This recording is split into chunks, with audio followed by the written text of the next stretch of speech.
Shalom, Bapak Ibu yang dikasihi oleh Tuhan Yesus Kristus. Saya akan menyampaikan firman Allah. Sebelumnya saya akan berdoa. Terima kasih Tuhan buat kesempatan yang Kau berikan untuk hamba-Mu menyampaikan apa yang menjadi isi hati-Mu. Berfirmanlah kepada kami karena kami siap mendengarkannya. Dalam nama Tuhan Yesus, haleluya, amin. Firman Tuhan yang akan saya sampaikan ini terdapat di dalam kitab Hakim-Hakim. Ini berbicara tentang seorang pahlawan iman, yaitu Gideon.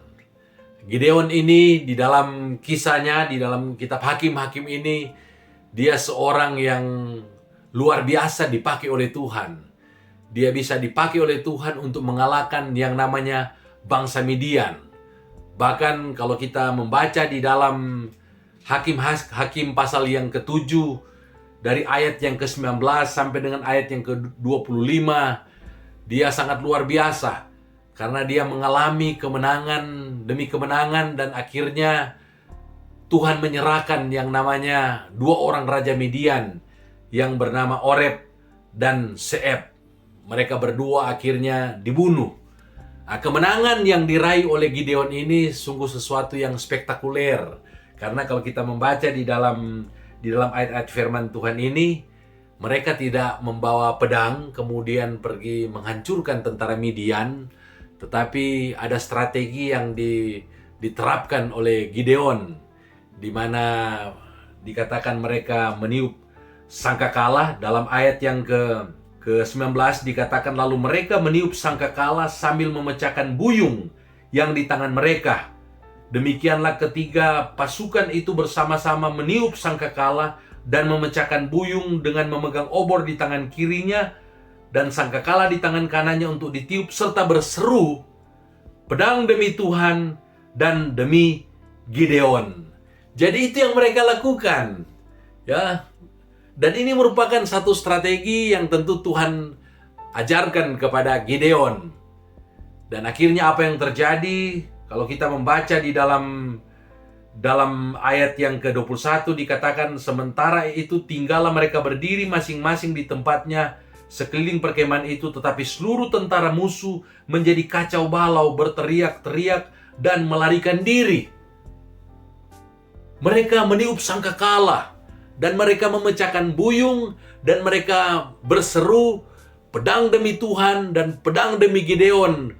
Dan akhirnya apa yang terjadi? Tentara-tentara Midian menjadi kacau balau, mereka mengalami ketakutan, dan akhirnya mereka melarikan diri dari kejaran dari Gideon dan dengan tentara-tentara Israel. Bahkan dalam ayat yang ke-22 dikatakan, sedang ke-300 orang itu meniup sangkakala. Jadi 300 orang pasukan Gideon meniup sangkakala, maka di perkemahan itu Tuhan membuat pedang yang seorang diarahkan kepada yang lain, dan akhirnya tentara-tentara Midian saling membunuh satu dengan yang lain.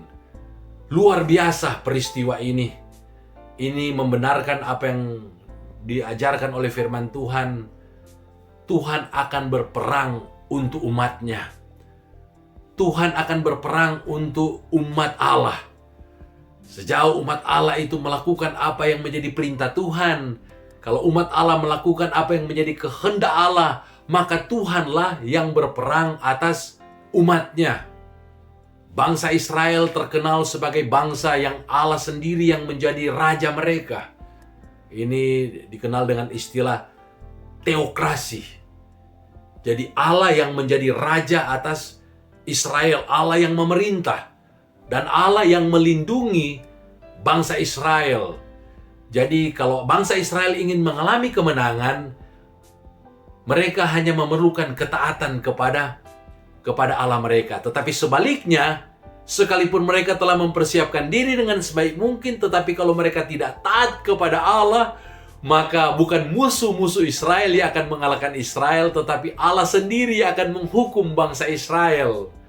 Nah, dalam kebenaran ini, kebenaran firman Tuhan ini digenapi, bahwa ketika bangsa Israel taat kepada perintah Allah, taat melakukan apa yang menjadi strategi yang Allah berikan, maka pedang dikatakan orang-orang Midian itu pedang mereka sendiri yang akhirnya membunuh orang-orang Midian itu sendiri, saling membunuh mereka satu dengan yang lain. Mereka lari dan mereka mengalami yang namanya kekalahan.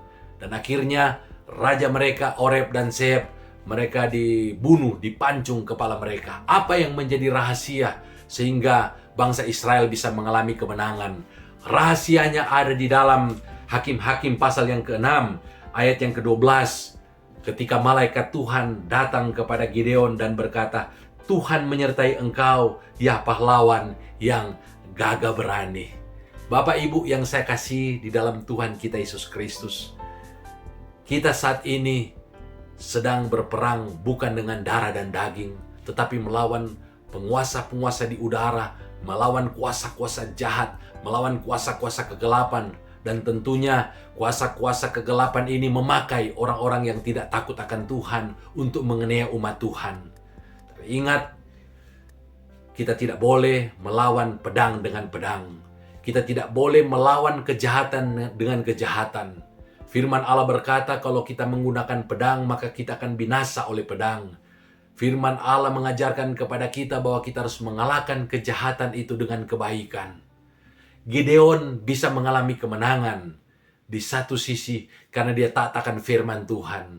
Tetapi kita tidak bisa lagi menerapkan pada zaman ini seperti apa yang dilakukan oleh Gideon. Pada zaman ini kita tidak boleh lagi menggunakan pedang membunuh orang. Tetapi yang harus kita lakukan adalah kita harus mengalahkan kejahatan itu dengan firman Allah, kejahatan itu dengan kebaikan. Tetapi yang perlu kita tiru dari Gideon, bahwa dia bisa mengalami kemenangan karena dia taat akan firman Tuhan.